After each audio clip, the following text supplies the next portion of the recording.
Hey, it's Mark here, back from GOT. I got a lot of questions about this Mac Mini M4 2 terabyte SSD replacement I did on my Mac Mini M4. And because I got so many questions about it, I thought I'd do a quick video and answer all those questions that I've gotten so far. So you want to make sure to stick to the end because I may answer your question.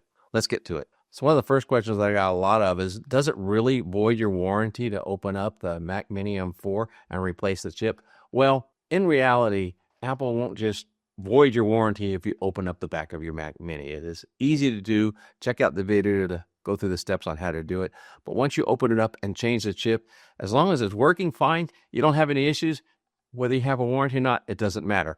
Now, if something breaks, like you kink a wire or something when you're doing it, well, then you may have an issue if you go to Apple to try to get it fixed because you created the problem. So that's when they would void your warranty. Or let's say you have this chip in there and you're running it and you have some issues with your Mac Mini and you want to take it in for service.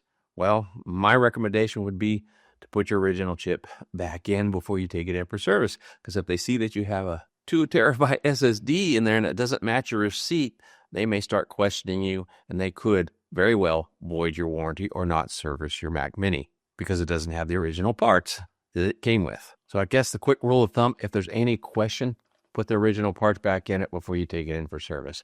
And if you're going to do this job, be very careful that you don't damage anything inside. Now, another question I got asked is, did I worry about static electricity when taking it apart? Did I worry about shocking any of the parts or messing up the computer? Well, number one, I unplugged it and I left it unplugged for a couple hours before I started working on it, number one. Number two, I grounded myself by touching the chassis before I did anything with it. So it was grounded. I work on a desk here with a leather mat, so it's grounded. So I just made sure that there wasn't much static electricity around to do it with. So you can actually get some static spray if you want to protect yourself even more. But it was something I was really concerned about, and I didn't have an issue with that. Now, the rest of the questions were basically around software. People were asking me, isn't there another way to do it? Do you have to use the DFU mode from another Mac? Do you have to have a second Mac? Well, unfortunately, you do have to have another Mac to do it. That's just something that Apple set up. And the reason why is because it actually has to identify your Mac before it can add the firmware or boot log to your new blank SSD because there's nothing on it. It's blank. It's got nothing. So when you plug it up through the Thunderport DFU mode port on the back, the center one, to a new Mac, all it does is the new Mac automatically reads and finds out what that system is. It goes to Apple, it downloads the proper firmware and boot log information to the new Mac SSD and sets it all up as new. Now, after it's complete, when you turn on your Mac Mini with the SSD, the 2 terabyte SSD, and set it all up, it's just as if you bought the Mac Mini new. So when you go through the process, the Mac Mini sets it up just as if that was one of the original SSDs in the Mac Mini itself. It treats it no differently. And what I mean by that is some people will ask me, well, do you use a FileVault when you use a new SSD?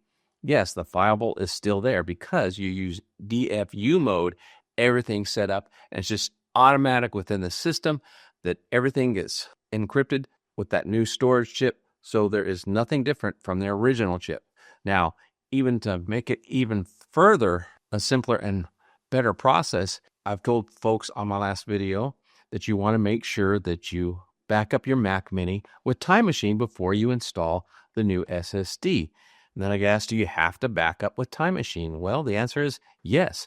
iCloud does not do it. iCloud will back up your photos, files, and settings maybe on your Mac, but it does not back up the system that is on your Mac, nor does it back up apps or even third-party apps. Like, for instance, I had Adobe Premiere Pro on my Mac Mini on the 256 gigabyte and had it all set up and passwords and everything set.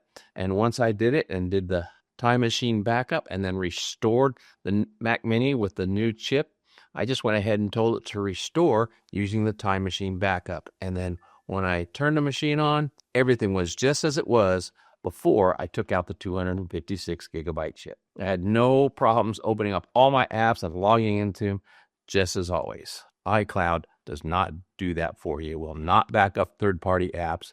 So to wrap up those last two questions, yes, you have to use DFU mode, or else you may be missing some of the special features that you need on your Mac, such as FileVault. And just cloning the chip will not work because you have to set the chip up completely first. And it synchronizes with the actual board and everything. And to keep it simple, what it does is it just synchronizes with your board and everything within the Mac system itself when you put the chip in. And there's IDs and codecs that is written into the Mac Mini that if you take a clone chip and put it in, it won't see that and it won't read it as something authentic. So you may end up just doing all the work and then the Mac Mini will not boot for you. Now, how do you use DFU mode if you don't have another Mac Mini? That's another question that I get.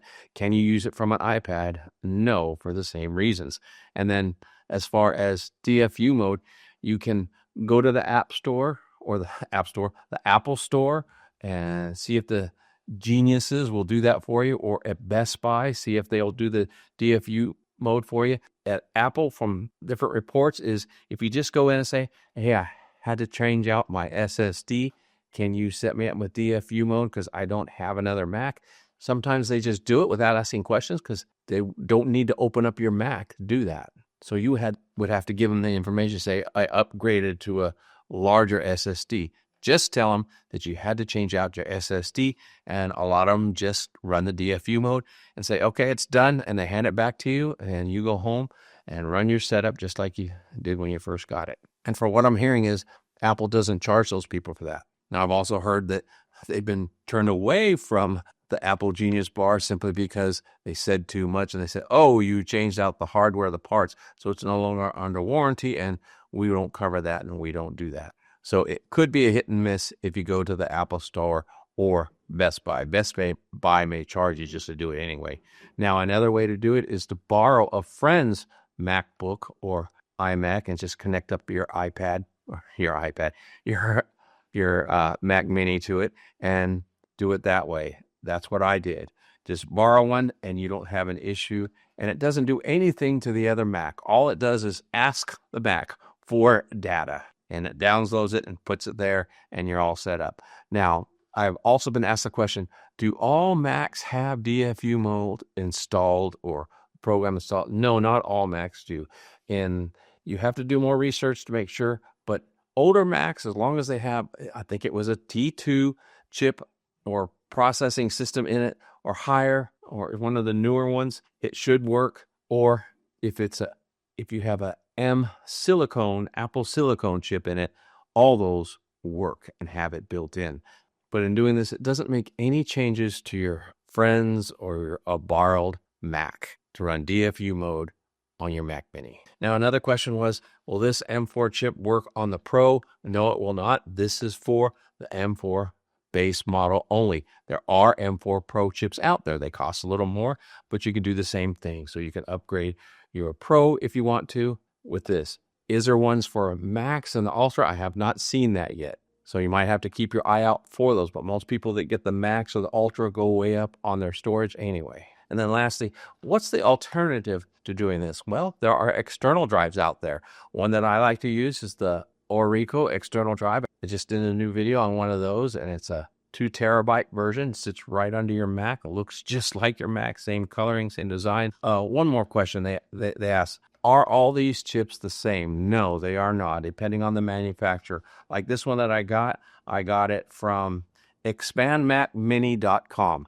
And there's a lot more manufacturers out there. Matter of fact, you can even get it off of Amazon now. So you might want to even check that out. Now, I did not get paid to represent this chip. I had to pay for it just like everybody else.